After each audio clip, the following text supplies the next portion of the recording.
ditunjukkan, tapi disita. Sudah dilakukan penyitaan terhadap ijazah SMA dan ijazah S1 Pak Jokowi. Dalam rangka pembuktian dan dalam rangka penyidikan itu sudah disita. Melaporkan lagi saya, ya, dugaan skripsi palsu, ya, atas nama Joko Widodo. Jadi yang kita gugat ada dua, Pak. Ya. Joko Widodo dan Rektor UGM, ya, Profesor Ova Emilia. Insinyur Kasmujo saya sampaikan bahwa beliau itu adalah dosen pembimbing saya dan memang dosen pembimbing saya. Tapi untuk dosen pembimbing skripsi memang bukan Pak Kasmujo tapi Profesor Dr. Insinyur Ahmad Sumitro. Pemeriksaan yang kemarin ijazah itu baru pada tahap penyelidikan dan itu di Barreskrim, belum penyidikan di Polda Metro Jaya. Jadi ini benar-benar subjektif ya.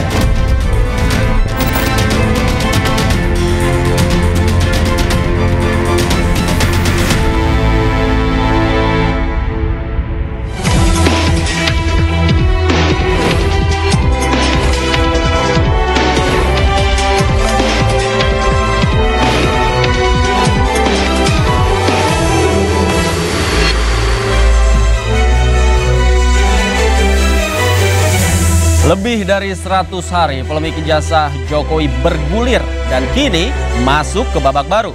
Presiden ke-7 Republik Indonesia Joko Widodo kemarin diperiksa di Polresta Surakarta setelah sebelumnya Polda Metro Jaya menaikkan status ke tahap penyidikan. Ijazah SMA dan sarjana milik Jokowi pun disita oleh penyidik. Apakah akan segera muncul tersangka? Pemirsa, bersama saya Davi Pratama, inilah Interupsi. Jokowi diperiksa, ijazah disita.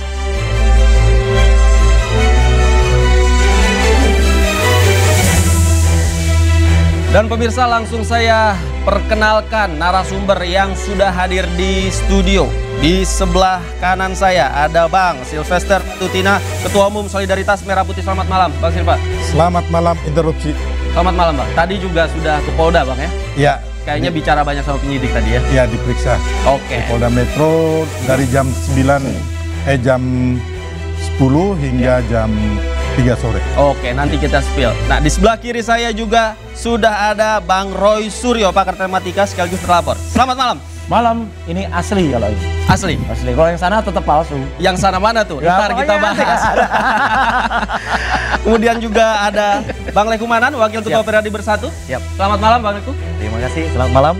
Terima kasih Bang sudah hadir. Sudah, terima kasih. Kemudian sebelah kiri saya, ini satu-satunya yang paling cantik narasumber kita malam hari ini. Selamat malam, Ibu Kurniati Royani. Selamat malam, untuk Indonesia yang lebih baik. Untuk Indonesia yang lebih baik-baik.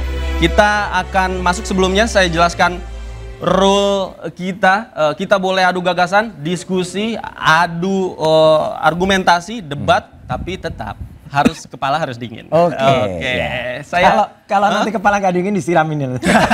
Jangan, nggak boleh disiram, tapi diminum boleh. Oke. Sebelum saya ke Mas Roy, saya ke Bang Silve dulu. Tadi ke Polda Metro Jaya. Ya. Apa saja Bang tadi yang dibicarakan? Ya, tadi saya menghadiri karena diminta hadir ya. Di sana saya diperiksa, kurang lebih ada 46 pertanyaan mungkin ya. Terus ya intinya diperiksa, ditanyakan mengenai kejadian, mengenai ada indikasi pidana pencemaran nama baik, fitnah atau penghasutan. Intinya ditanya tanggal sekian ketemu sama umpamanya Mas Roy, ya kan, benar di mana gitu kan. Terus apa yang dibicarakan, terus ditunjukin juga ada videonya. Ya saya menjawab apa yang terjadi, apa yang saya dengar dan apa yang saya lihat. Nggak lebih, nggak kurang, intinya itu. Oke, ini pertama kali diperiksa ketika tahap penyidikan? Ya, kalau penyidikan pertama di Polda Metro baru sekali, tapi penyelidikan di Polres Jakarta Selatan itu sekali. Oke. Jadi udah 2 kali ini. Ya. Apa saja tadi yang dibawa ke Polda Metro Jaya? Ada bukti-bukti lain mungkin atau berkas-berkas? Jadi sebenarnya pelapornya ini Bang Lecu ya, sama Bang Ade Bayasid. Saya ini saksi pelapor. Oke. Jadi tadi saya nggak membawa bukti apapun, hanya ditanya sama kejadian tanggal sekian. Ini benar nggak, abang ada di situ nggak, abang dengar nggak, nonton nggak, melihat tidak? Ya saya jawab sesuai yang ditanyakan penyidik gitu. Konfirmasi saja Konfirmasi tadi, oleh penyidik. Ya. Oke, Mas Roy. Ya. Sudah naik tahap penyidikan, kemudian sudah beberapa orang juga diperiksa termasuk tadi saksi pelapor. Ya. Tanggapan Anda? Ya bagus lah, kan memang harusnya memang begitu kalau polisi. Cuman kan bagusnya itu kan dalam tanda kutip. Ya gini, karena naik ke penyidikan kita tahu kemarin belum ada ijazah asli yang disita. Baru setelah naik sidik, baru kemarin kabarnya, saya hanya bilang kabarnya loh ya. Kabarnya di Solo, di Polresta Solo itu Jokowi datang membawa ijazahnya. Ada perbedaan di sini, pemirsa di iNews kan sih bisa lihat ya. Dulu ketika datang di Polda Metro Jaya ataupun datang di Barreskrim itu kan sangat mencolok, sangat demonstratif di bawah, bahkan sempat dilipat-lipat gitu ya. Wah, kalau dilipat-lipat jelas bukan yang asli pasti yang fotokopi gitu. Nggak mungkin yang asli bisa dilipat. Tapi waktu itu terlihat kemarin nggak ada. Bahkan kemarin yang kita lihat itu ada satu yang menurut saya contoh tidak bagus untuk masyarakat. Apa itu? Ya, yang dicontohkan oleh Jokowi. Dia harusnya datang di Polda Metro Jaya. Ya. Di Jakarta? Iya di Jakarta, tapi kemudian padahal yang harusnya tidak datang itu kalau dia sakit, tidak bisa bergerak, misalnya di rumah sakit, di infus gitu. Nyatanya dia beberapa hari sebelumnya kan bisa teriak-teriak di suatu kongres, ya kan gitu. Artinya sehat kan, tapi diminta untuk Polres itu datang ke, Polda itu datang ke Polres Solo. Diperiksanya di ruangan yang coba kita lihat, mewah banget, di lounge, ya. Nanti saya khawatir ini bisa chaos betul. Nanti orang-orang akan kami minta diperiksa di lounge. Kayak Jokowi katanya dia rakyat biasa. Itu loh. Jadi contoh-contohnya nggak bagus. Kemarin sudah ada sahabat saya, Dokter Respon bilang, baik kalau gitu saya besok mau minta diperiksa di Baliki sana, di Polres Baliki. Jokowi aja boleh, kenapa yang lain nggak boleh? Oke. Jadi ada contoh-contoh kurang bagus yang dipertontonkan, termasuk juga soal katanya ijazahnya disita. Saya bilang katanya, harusnya. Jadi Anda ragu? Harusnya gini, bukan ragu. Harusnya Polda itu juga menunjukkan, ini loh ada berita acara penyitaan. Harus tunjukkan, atau paling enggak sudah ada konferensi pers. Kalau tidak di Solo, konferensi persnya ada di Polda Metro juga nggak apa-apa. Jadi Pak Ade, kemudian Pak Kombes Ade menyampaikan kami sudah menyita ini bukti sitanya. Itu loh. Jadi semua harus terbuka, transparan. Kalau enggak ya omong-omong aja nanti. Oke, Bang Leku, silakan.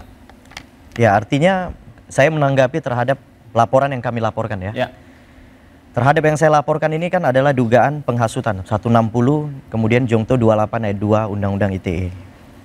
Nah artinya karena proses pemeriksaan sudah naik ke tahap penyidikan, artinya kami sebenarnya meminta kepada para terlapor ini adalah untuk mengikuti hukum aja. Ya artinya apa yang mau disampaikan kepada publik sebaiknya disampaikan saja ketika nanti pemeriksaan di kepolisian. Karena kenapa? Inilah waktunya, kalau memang Anda bilang Anda itu benar, inilah waktunya Anda bisa membuktikan nanti pada saat pemeriksaan di kepolisian. Dengan cara apa? Melengkapi seluruh pertanyaan daripada penyidik. Kemudian agar berita itu berimbang, ya kan? Ketika semua informasi telah diberikan kepada penyidik, harusnya para terlapor ini menunggu, tidak lagi koar-koar menyampaikan informasi-informasi yang menurut kami akan membuat bias masyarakat gitu. Jadi saran saya kepada para terlapor harusnya ketika polisi menaikkan suatu proses dari tahap penyelidikan ke penyidikan dianggap sudah ada peristiwanya. Ya, polisi nyampaikan sudah ada peristiwanya. Nah, tapi kalau kita bilang belum ada peristiwanya ya kita bingung. Kan begitu. Tapi terkait tadi yang dikatakan Mas Roy, perbedaan perlakuan antara Pak Jokowi misalnya diperiksa di Solo dan lain sebagainya, padahal indikasi untuk diperiksa di Solo gitu tidak memenuhi syarat begitu? Iya. Nah, kalau itu saya rasa ya artinya ginilah. Banyak hal-hal yang artinya bisa diakomodir oleh polisi untuk memudahkan suatu proses. Ya, untuk memudahkan. Tujuannya itu kan untuk memudahkan. Kalau polisi bilang, Pak kami harus periksa Bapak di rumah, ya kita ikuti saja. Kan nggak ada masalah itu. Itu bukan request atau permintaan menurut saya. Tapi kewenangan kepolisian ketika naik dari tahap penyelidikan ke penyidikan, itu polisi sudah punya full power untuk melakukan semuanya. Artinya dalam hal pemeriksaan, kemudian mengusulkan pemeriksaan itu sudah kewenangan polisi. Jadi jangan kita batasi gitu loh. Ya kan? Tidak Pak Jokowi saja, banyak orang-orang yang juga diperiksa di luar Polda kok. Nggak ada masalah itu. Yang penting polisinya berwenang ketika memeriksa orang itu memang wajib harus cepat tepat diperiksa. Jadi Itu mungkin aja. saya jawab sedikit ya, Ya. karena kebetulan hari kemarin itu mulai Sabtu, Minggu, Senin itu saya kebetulan ketemu Pak Jokowi di kediaman. Oke. Jadi memang Pak Jokowi itu dalam proses penyembuhan dan diobservasi oleh dokter. Ya, jadi saya pikir ini hal yang teknis yang tidak perlu kita perdebatkan gitu loh. Siapapun bisa diperiksa dimanapun Betul. sesuai teknis penyelidikan atau penyidikan dari pihak Bang kepolisian. Sylvester bertemu langsung dengan Iya, Pak saya Jokowi? bertemu langsung bahkan 2 hari ya berturut-turut ya, hari Sabtu sama hari Minggu, dan memang lagi diobservasi gitu loh. Jadi dan menurut undang-undang nggak jadi masalah, terus kenapa harus kita permasalahkan gitu loh? Yang harus kita permasalahkan itu menurut saya ya kan, bahwa teman-teman ini menyatakan ijazah orang palsu, tapi nggak pegang bukti ijazah palsunya mana atau ijazah aslinya mana. Oke. Dan yang diteliti Tidak ada ijazah itu hanya kopian atau foto dari sosial media. Oke. Yang menurut saya sampai dunia kiamat pun tidak akan menjadi barang bukti. Oke. Ya, karena apa? Harusnya seperti yang dilakukan laboratorium forensik Mabes Polri, yang diteliti itu adalah ijazah asli Pak Jokowi Mana ijazahnya? yang diteliti Nggak yang pernah hasilnya ada identik ijazahnya. dengan Mana? ya saya ngomong dulu, Anda nih sering menyela Loh, ini. ini tadi juga nyela kok. Ya kan? Jadi intinya bahwa Namanya yang acaranya asli sudah ada itu penyitaan. sesuai Hasil. dengan Kan sudah ada tiga penyitaan ijazah. acaranya. Iya, sudah ada penyitaan di situ. Masa yang Makanya disita kemarin fotokopi? ini disita lagi oleh Polda Metro Jaya. Jadi Oke. kita biarkan teknis-teknis penyelidikan atau penyidikan ini Ya. berjalan, kecuali mereka melakukan kesalahan silakan Oke. digugat. Oke, nanti Bukan kita kuliti. keluar-keluar di medsos yang akhirnya Oke. hanya memberikan edukasi yang Oke, buruk baik. buat bangsa Nanti kita kuliti gitu loh. seperti apa sebenarnya Ya. teknis-teknisnya. Saya ke Ibu Kurnia. Bu Kurnia, silakan. Bismillahirrahmanirrahim. Assalamualaikum warahmatullahi wabarakatuh. Waalaikumsalam. Sebelum saya mulai, saya mau kenalan dulu nih. Siap. Rupanya inilah bapak yang bernama Le Cumanan itu Iya, ya. terima kasih, Bu. I think that you kind of very handsome man ya. Tapi sayangnya bertemunya di tempat yang nggak tepat ini ya. Laporan polisi nomor 1387 garis miring 4 Romawi 2025 SPKT Polres Metro Jakarta Selatan. Polda Metro Jaya tanggal 26 April 2025. Sayang sekali.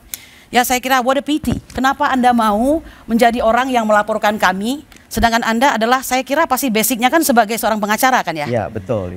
Dari Pradi Bersatu. Dari Pradi Bersatu. Ya di awal-awal tuh dikatakan Pradi Bersatu yang mengadukan, ternyata nggak ada Pradi Bersatu.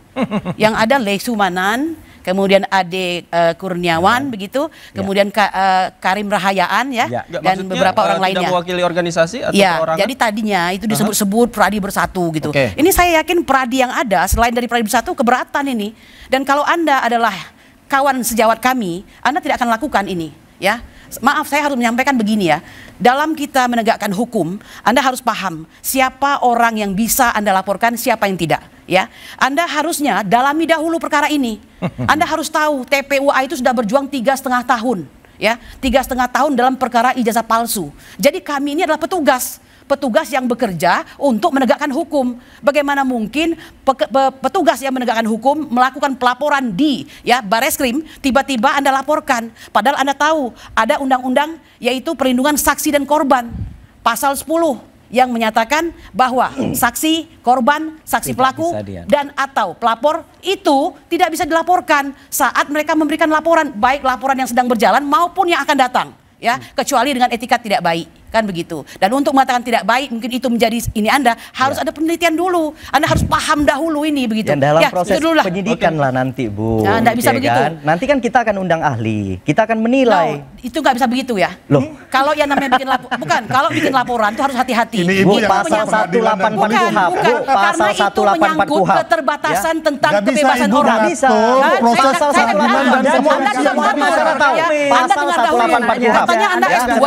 saksi, Ya, Anda keterangan dengarkan ahli akan dahulu. kita gunakan keterangan ahli No. untuk Anda menilai. tahu Anda ya, nggak bisa pidana itu harus Terkait dipenuhi legal juga. standing, Sorry, Ibu saya jangan nggak khawatir. Ya. Kita sudah ketika kita melaporkan suatu proses tindak pidana, kita sudah melampirkan SK Kumham kita. Nggak, Jadi memang kita mewakili organisasi saya, yaitu siapa? Nggak Pradi ada, Bersatu. Nama organisasinya nggak ada Maksudnya di cuma- Ya laporan. itu silakan dinilai Maksudnya Pak gimana? Roy. Ini Ya, yang kebohongan pasti dulu sudah artinya, dilakukan, Mas Dewi. Di yang mana-mana pasti artinya, keluar-keluar. Laporan kami sudah naik penyidikan, ternyata itu aja. yang lapor cuma ya kan? orang. Kita minta saudara untuk mengikuti hukum saja. Itu poinnya. saja intinya. Itu poinnya. Itu Anda poinnya. mengatakan sudah naik penyidikan dan itu sangat berbahaya. Saya Iya, mengatakan, justru pemidanaan itu harus 3 ya. Iya. Niat jahat atau mens rea, Iya. actus reus atau perbuatan dan staff berhead bahwa itu bisa dipidana. Justru Saya mau faktanya mengatakan, sudah terlihat. listen Mens ya, reanya saya sudah bukan saudara terlihat. perempuanmu, saya bukan saudara perempuanmu, saya bukan ibumu, saya bukan saudaramu. Mungkin itu yang menyebabkan Anda semena-mena untuk melaporkan orang. Dan jangan lupa ya, laporan ini dilakukan sebelum Pak Jokowi melakukan laporan. Anda nabok nyilih tangan. Kok mau-maunya bawa organisasi Anda di situ? Saya tanyakan, kenapa Anda mau? Bu, udah kita Saya jangan bahas jangan organisasi. mulai jawab dulu. Faktanya adalah Anda jawab dulu. Ya, Ini karena saya pemidanaan berkeinginan ya. memenjarakan Ini soal Pak Roy. pemidanaan. Intinya itu aja. Saya This is berkeinginan about pemidanaan. memenjarakan Itu Pak Roy. berat, tahu nggak? Itu aja intinya, Bu. Saya berkeinginan memenjarakan Pak Roy. Saya nggak ada Anda. Apa Jelas kan omongan saya kan? Apa Jelas ya? Anda? Bapak-bapak, Ibu gugat. Kalau Ibu merasa legal standing saya tidak ada, Ibu gugat pra peradilan. Boleh menggugat pra peradilan kan? Karena sudah tak penyidikan kan? Jangan seperti itu Anda ya. Loh,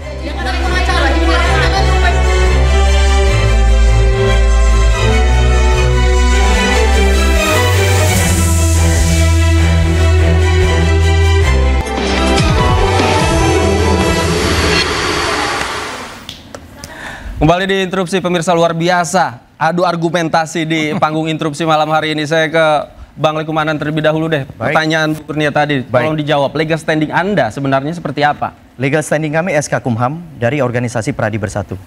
Saya rasa, dan itu terdaftar di Kemenkumham. Saya rasa cukup itu untuk membuktikan kami sah sebagai pelapor. Ya kan? Emang butuh legal standing apa lagi kira-kira? Orang SK Kumham terdaftar organisasi kami. Saya mewakili seluruh advokat yang ada di organisasi saya. Oke, Anda mewakili Pradi Bersatu? Mewakili Pradi Bersatu. Oke, baik. Bu Kurnia? Begini ya, kita tuh harus luas pemikiran. Ini bukan soal legal standing yang Anda maksudkan. Kita itu tidak bisa sembarang mengadukan orang, ya. Harus paham dulu masalahnya ini apa, begitu ya. Kami ini petugas juga sama dengan polisi dan jaksa, Integrated Criminal Justice System, sedang ya meneliti perkara ijazah palsu. Dan perlu Anda ketahui, apakah Anda sudah tahu ada 2 orang korban di situ, ya, dihukum 6 tahun, yang oleh banding dan kasasi itu turun menjadi 2 tahun karena pasalnya tidak jadi pasal hoak tapi pasal kebencian. Kalau sudah kebencian itu kan sangat subjektif tuh, ya. Tapi orang ini dihukum tanpa pernah diperlihatkan ijazah asli Bapak Joko Widodo. Diminta oleh hakim untuk hadir, tidak pernah mau hadir, ya. Semua saksi, ada 30 orang, tidak pernah menyatakan menerima atau melihat daripada ijazah tersebut. Semuanya legalisir. Lah kalau ada legalisir berarti ada aslinya dong, tapi tidak mampu.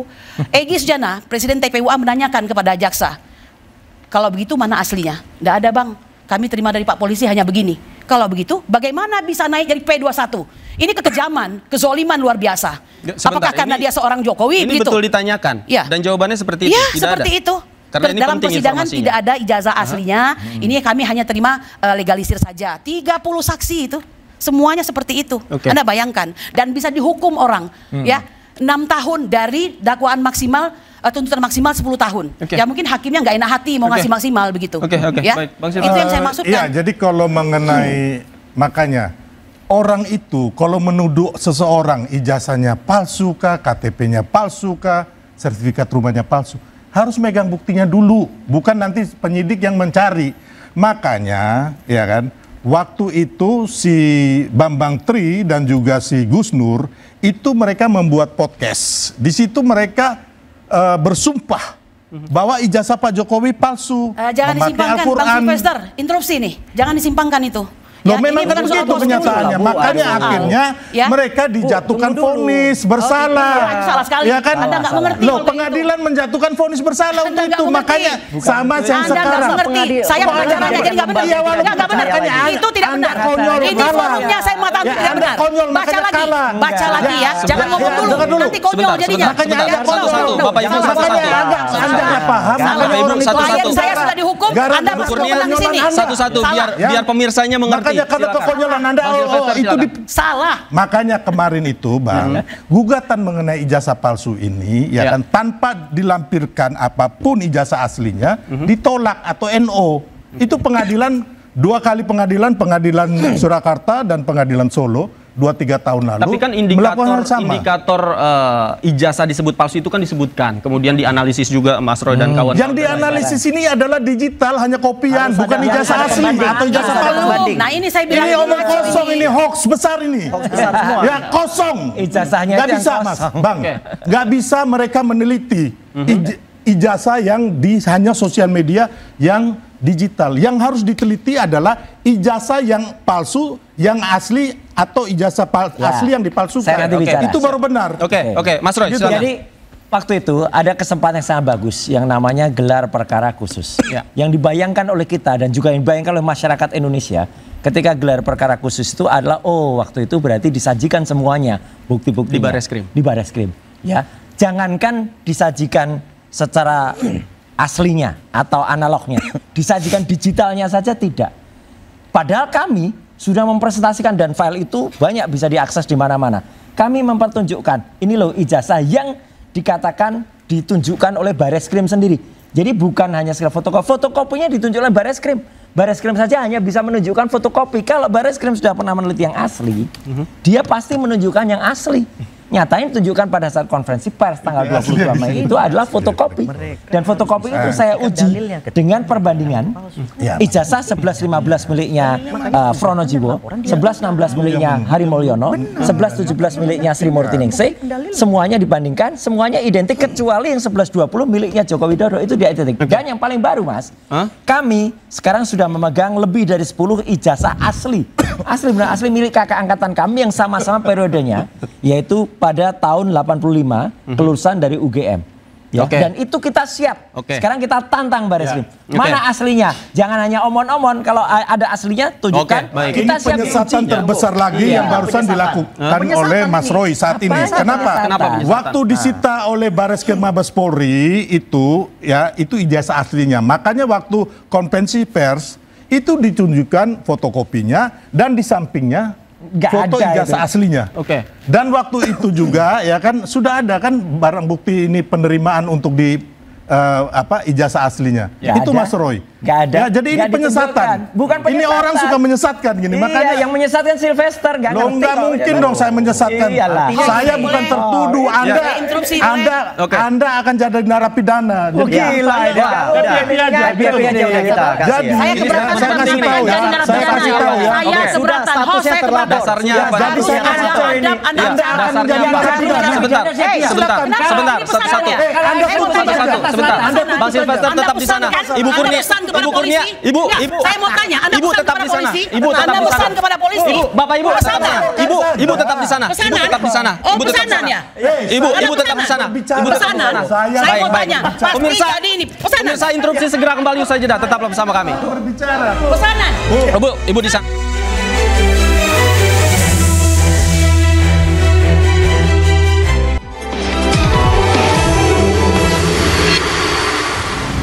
Ya saya pikir sebenarnya isu ijazah palsu dan juga isu pemaksulan ini udah game over ya. Udah selesai ya kan. Tinggal kita lihat drama-drama dan telenovela yang akan terjadi mulai nanti penyidikan. Terus ditetapkan para tersangka mungkin lebih banyak dari 5 nih ya kan. Nah, itu kewenangan penyidik. Setelah itu nanti ada terdakwa dan juga narapidananya siapa gitu loh. Jadi karena apa? Karena kalau saya sebagai masyarakat juga, ya kan termasuk juga saya orang hukum juga, yang saya lihat bahwa tudingan terhadap ijazah palsu ini bukti-buktinya dari pihak yang menuding atau pihak yang menggugat ya, itu nggak ada sama sekali ya. Kembali di interupsi pemirsa, Anda sudah saksikan pernyataan dari Bang Sylvester tadi. Anda mengatakan bahwa digadang-gadang kayaknya naga-naganya akan ada tersangkanya nih. Sepertinya Anda udah tahu duluan ya akan ada tersangkanya. Dan seperti apa sebenarnya? Tersangkanya siapa aja? Kalau kita melihat bahwa yang saya bilang tadi ya kan, bukti-bukti yang mengarah kayak fitnah, terus penghasutan dan penyebaran berita. Penyeritaan berita bohong dan sebagainya itu sudah kelihatan sekali gitu loh. Jadi makanya kenapa Polda Metro Jaya menaikkan dari tahap penyelidikan menjadi penyidikan. Tinggal kita tunggu lagi pengumpulan barang bukti dan pemeriksaan saksi-saksi baik terlapor dan yang dilaporkan, ya kan? Ya, tinggal ada tersangkanya. Setelah tersangkanya pasti ada terdakwanya, ya kan? Dan ada narapidananya. Itu aja.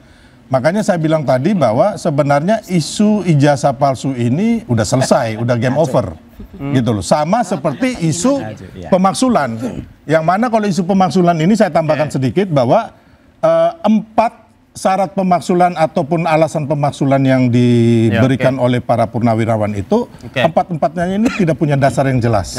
Ya, kita jangan keluar konteks, tetap di sini. Makanya yang saya bilang tadi, melihat fakta-fakta hukum yang ada, bukti-bukti dan semuanya, ya kembali lagi. Jadi Anda tinggal yakin bahwa Mas Roy, kliennya Bu Kurnia ini akan jadi tersangka? Ya, kemungkinan besar itu, kemungkinan besar. Mudah-mudahan. Kemungkinan besar. Mudah-mudahan. Ini serius, tapi sebelum saya ke Bang Leku, sebelum. Jadi sejak awal, Mas Roy, silakan. Niatnya Lecu itu udah jelek banget.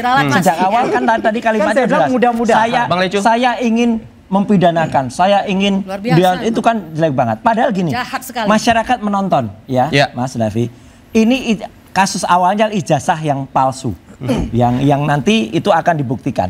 Itu aja harus dibuktikan dan harus dibuktikan sampai ke level pengadilan. Inkrahnya di sana. Itu belum. Kalau itu belum, maka tuduhan pencemaran nama baik, kemudian penyebaran berita bohong, bohongnya di mana? Kalau memang itu terbukti nanti di sidang ijazah. Jadi sidang ijazah itu yang di Barreskrim. Terus naik sampai ke level, kemudian sampai sidang. Ketika itu sidang terbukti. Tapi kalau di sana dihentikan, ya berarti belum bisa dikatakan ijazah ini sudah terbukti asli atau palsu. Ini benar-benar sesat ini. Jadi artinya ketika itu disajikan sekarang dengan hanya menggunakan lab 4 itu bukan inkrah.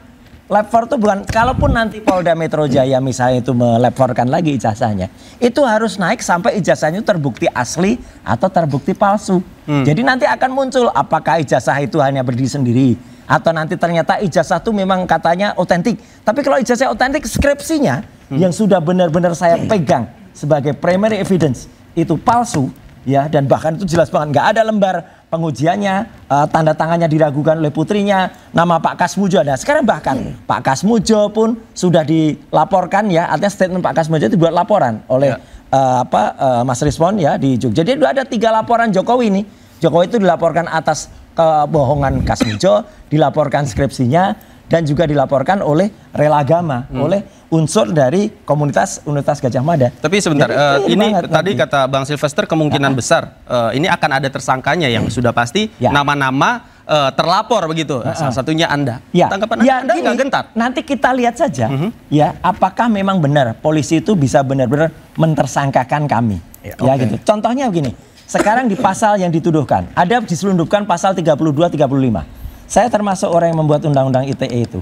Itu adalah orang yang mengunggah pertama kali, kemudian membuat dapat diaksesnya, dan kemudian itu tersangkanya harusnya si Dian Sandi, ya, karena dia lah yang mengunggah pertama kali.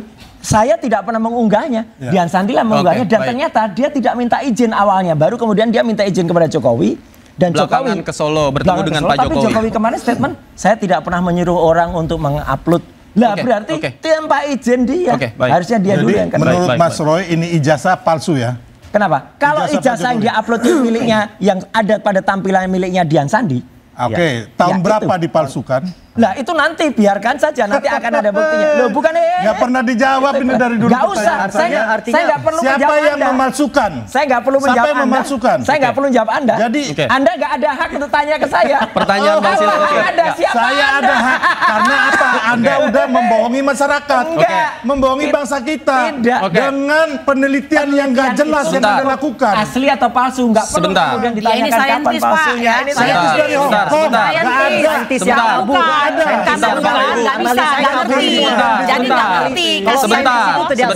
Karena pengadilan, ya, kalau seorang saintis dipanggil, disajikan, dihadirkan di pengadilan, itu hanya akan bersikap ketika dia ditanya di pengadilan. Di luar pengadilan dia tidak boleh bicara lagi. Ada undang-undang keterbukaan informasi publik, seperti itu. Semua ahli yang kita hadirkan dalam undang-undang proses keterbukaan informasi peradilan publik itu hanya memberikan keterangan pada saat dia ditanya di pengadilan. Di luar daripada peradilan dia tidak berhak memberikan statement apapun. Tidak sepicik itu. Tapi kalau kalau teman-teman wartawan bertanya, teman-teman wartawan bertanya dan lain sebagainya itu menurut Anda tidak boleh? Tidak boleh.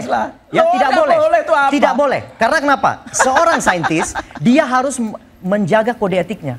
Ketika dia dihadirkan, dia kan punya keahlian. Dihadirkan kepada sidang pengadilan berdasarkan keahliannya. Dia menjelaskan suatu ilustrasi perkara melalui nanti akan saya sampaikan kalau saya dihadirkan sebagai ahli di persidangan. Kalau tidak, saya ahli independen. Ijazah penggugat tidak pernah membuktikan palsunya yang mana. Nah itu ada. Itu yang pertama. Tidak akan DPU melaporkan tidak pernah membuktikan palsunya yang mana. Gini, itu kan ada ijazah pasar pramuka itu perkara palsu tidak juga. dihentikan, ya jelas Kalau dihentikan pasar lah. pramuka pasti palsu. Kalau yang dibuat di pasar pramuka pasti palsu. Tahun 2012. Nah itu nanti akan dibuktikan.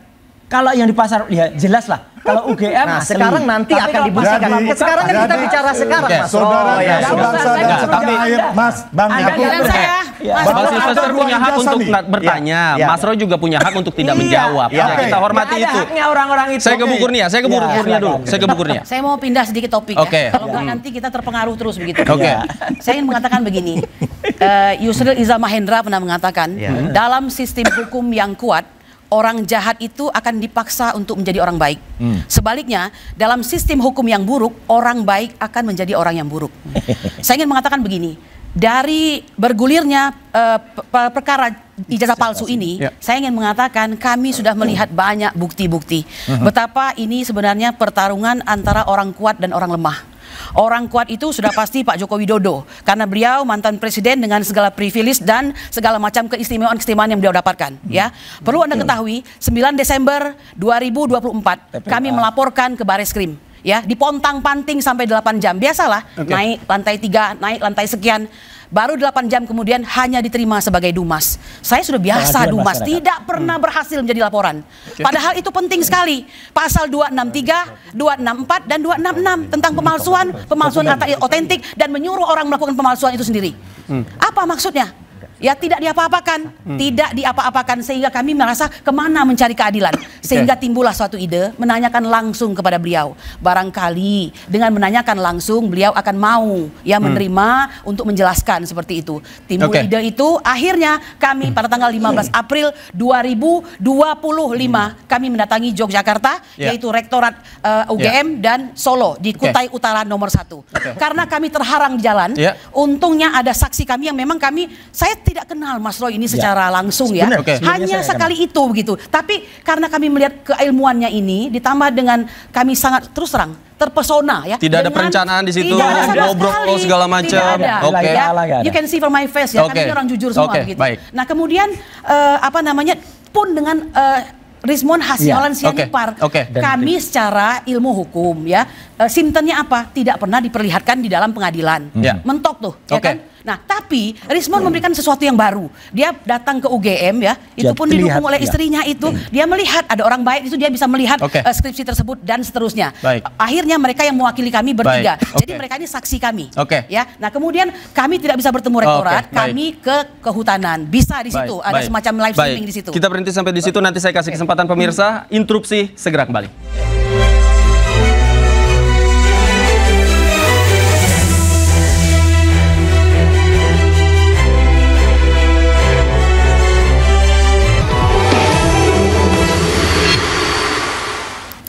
Kembali di interupsi pemirsa, saya ke Mas Roy. Mas Roy, jadi Anda tetap yakin bahwa yang disita kemarin di Solo bukanlah ijazah yang asli sebelum diperlihatkan? Keyakinan itu nanti bisa akan pupus dengan sendirinya. Kalau memang sudah ditunjukkan, kalaupun tidak ditunjukkan atau belum ditunjukkan ijazah aslinya, minimal ini loh, ada berita acara penyitaan ijazah. Kalau itu berarti Polda atau dalam ini Polresta Solo bertanggung jawab atas penyitaan itu.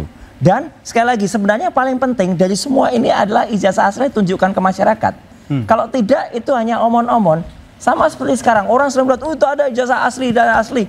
Yaitu sama dengan statement yang sering beliau kemukakan. Apa Mas? Yaitu hanya we only talk the talk. Wah, gitu. Jadi Apa hanya petok-petok. Apa ini? Boleh diperlihatkan ke kamera, We boleh walk, di zoom. talk the talk, not only talk the talk. Petok-petok aja.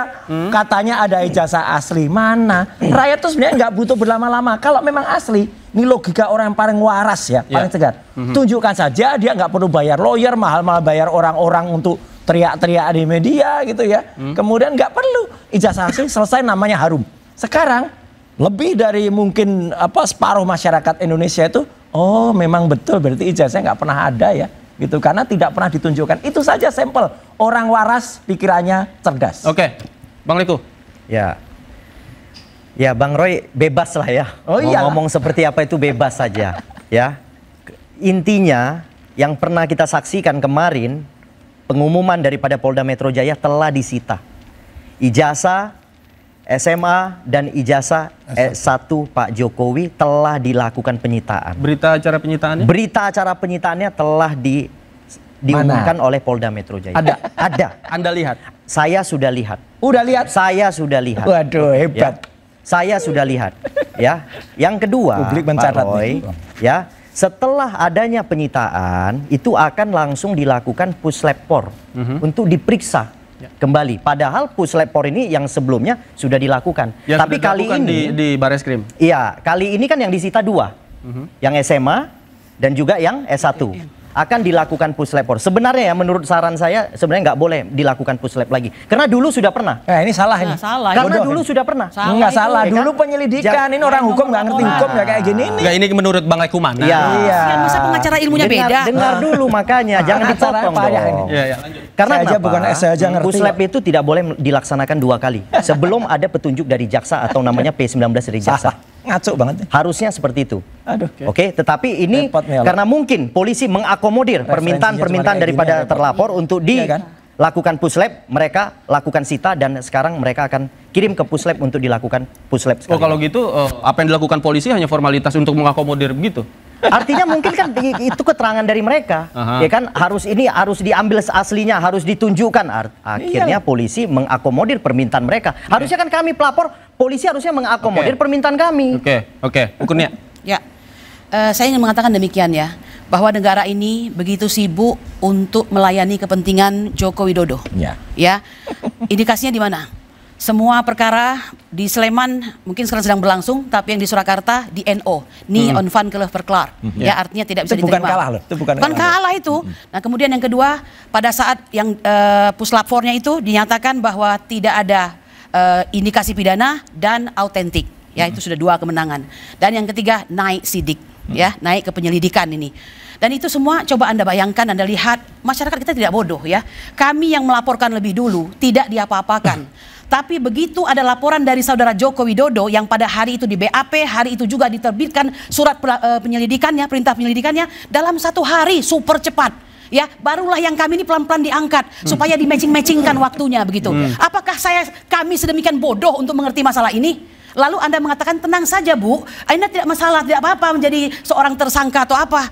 Dan jangan lupa, kepedihan kami ini ya dilengkapi dengan para ahli daripada kepolisian yang sangat berpihak, bisa mengatakan ini adalah suatu pertempuran atau katakanlah konflik antara 2 kelompok, yaitu kelompok yang simpati kepada Joko Widodo dan yang benci. Masa begitu kata-katanya, Mas? Siapa yang mengatakan itu? Yaitu Bapak Arianto Sutadi, ya. Saya heran juga Kapolri terus saja membuat orang seperti ini masih tetap berkarya begitu. Dan yang terakhir beliau mengatakan akan ada banyak tersangka. Jangan terlalu genit. Ya, jangan terlalu genit. Hal-hal seperti itu kami tidak perlu tahu. Tegak lurus sebagai polisi.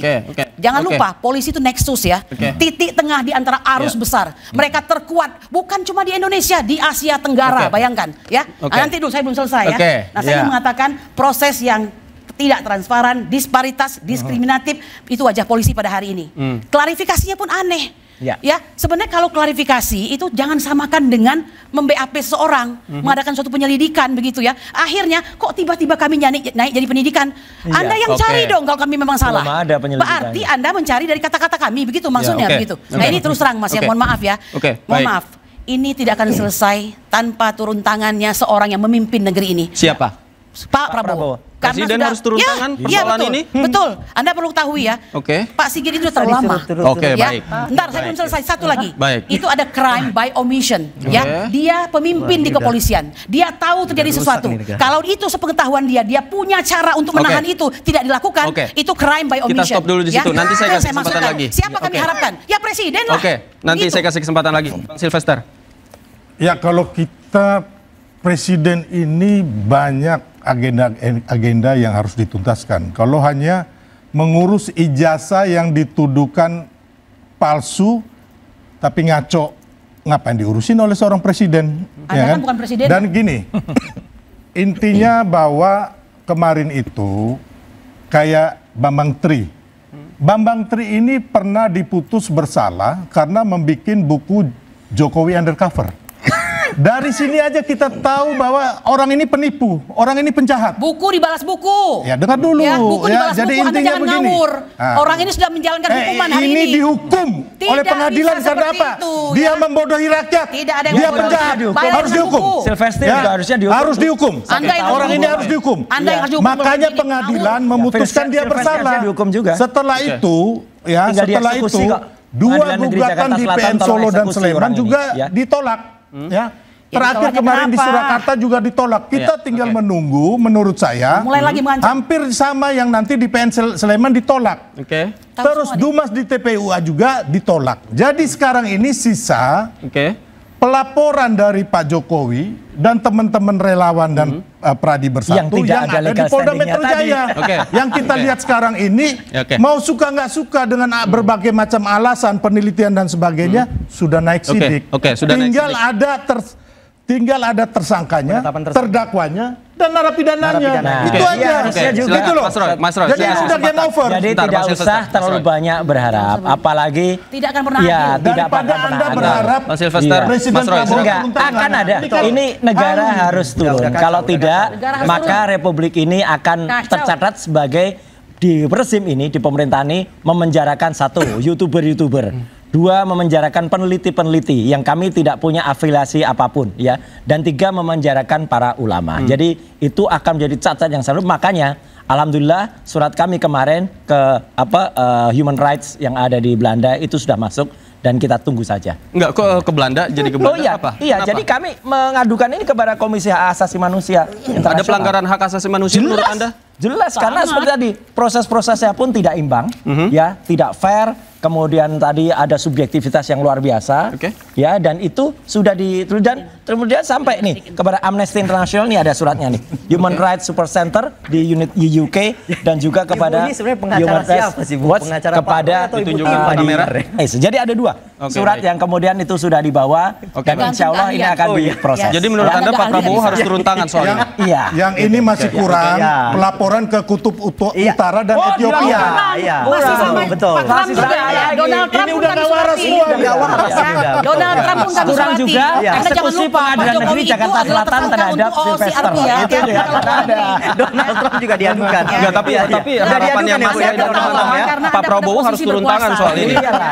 Gak apa-apa, kita tunggu aja. Insya Allah Pak Prabowo masih memiliki pikiran yang clear dan hati untuk menuntaskan ini, dan insya Allah itu akan terjadi dalam hari-hari ke depan. Silakan, masih ada kesempatan sedikit. Ya artinya kalau saya, ya Bang Roy, ya artinya sebenarnya pintu maaf nih masih ada lah Bang Roy, ya. Tapi kalau Bang Roy tidak mau berbenah, bersama timnya tidak mau berbenah, mengakui kesalahannya, ya sudah kita buktikan saja di pengadilan. Pintu maaf untuk sebuah ijazah yang palsu tidak mungkin dilakukan oleh seorang peneliti. Kalau ijazahnya clear, nggak usah. Baik, ya, nggak usah, clear. Baik, yang dulu lillahi ta'ala demi Tuhan, demi Allah. Saya tambahkan sedikit. Ya, gitu. Mas Roy, ya saya udah pernah menawarkan, Mas Roy menolak ya. Menolak ya, Mas Roy menolak ya berarti ya. Menolak ya Mas Roy. Kecuali dia minta maaf. Siapa yang minta maaf? Siapa yang minta maaf? Orang yang mengadukan kami. Kok mengadukan minta maaf? Iya, karena Bang Roy tidak ada buktinya, tidak ada faktanya. Semuanya cuma ngomong-ngomong saja. Enggak, ini yang ngomong-ngomong itu orang Anda yang tidak siap menunjukkan ijazah aslinya itu yang sebenarnya. Mas, traktor, yang satu lagi. Singkat saja Ibu. Dumadi. Asal dan tujuan hidup. Perkara ini menunjukkan bahwa kejahatan itu bukan datangnya dari rakyat, tapi dari sang rojo. Ya. Rojo palsu tadi. Rojo palsu. Rojo Ya. palsu. Bapak Surya Paloh mengatakan eling lan waspodo. Mengapa? Karena yang namanya jabatan kekuasaan itu tidak selamanya. Baik-baiklah dalam hidup Yang ini, saya ya. bantah bahwa kalau memang Pak Jokowi rojo palsu, nggak mungkin dipilih oleh rakyat sampai 5 kali. Itu masalahnya. Itu masalahnya. Sebelum diskusi kita berlanjut, kita harus tutup program ini. Kasus ijazah Presiden ke-7 Jokowi belum akan berakhir. Jokowi masih enggan menunjukkan ijazah yang dimilikinya ke publik untuk mengakhiri polemik. Padahal kalau ditunjukkan bisa saja polemik ini berakhir. Namun lagi-lagi proses hukum harus berjalan di pengadilan. Kita ketemu di pengadilan dan kita kawal terus prosesnya. Saya Davi Pratama pamit. Terima kasih. Selamat malam. Sampai jumpa.